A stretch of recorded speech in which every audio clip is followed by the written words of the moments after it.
ومن الإبل 2 ومن البقر 2 قل الذكرين حرم أم الأنثيين أما اشتملت عليه أرحام الأنثيين أم كنتم شهداء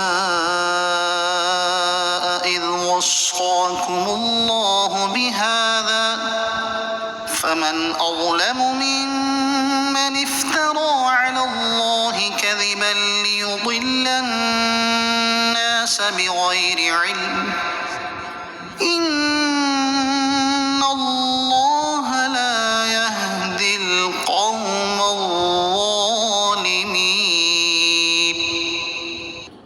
اور اللہ نے نر اور مادہ کا ایک جوڑا اونٹ سے اور ایک جوڑا گائے سے پیدا فرمایا۔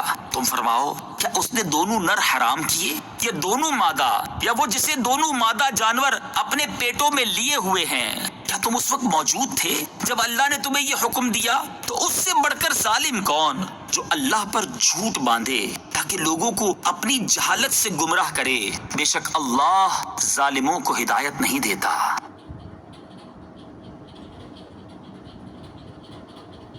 اس آیت کریمہ میں دور جاہلیت کے ان لوگوں کا رد ہے جو اپنی طرف سے حلال چیزوں کو حرام ٹھہرا لیا کرتے تھے، جن کا ذکر اوپر کی آیات میں آ چکا ہے۔ جب اسلام میں احکام کا بیان ہوا تو انہوں نے نبی کریم صلی اللہ تعالیٰ علیہ وآلہ وسلم سے جھگڑا کیا، اور ان کا خطیب مالک بن عوف ہشمی سید دو عالم صلی اللہ تعالیٰ علیہ وآلہ وسلم کی خدمت میں حاضر ہو کر کہنے لگا کہ یا محمد صلی اللہ تعالیٰ علیہ وآلہ وسلم، ہم نے سنا ہے آپ ان چیزوں کو حرام کرتے ہیں جو ہمارے باپ دادا کرتے چلے آئے ہیں۔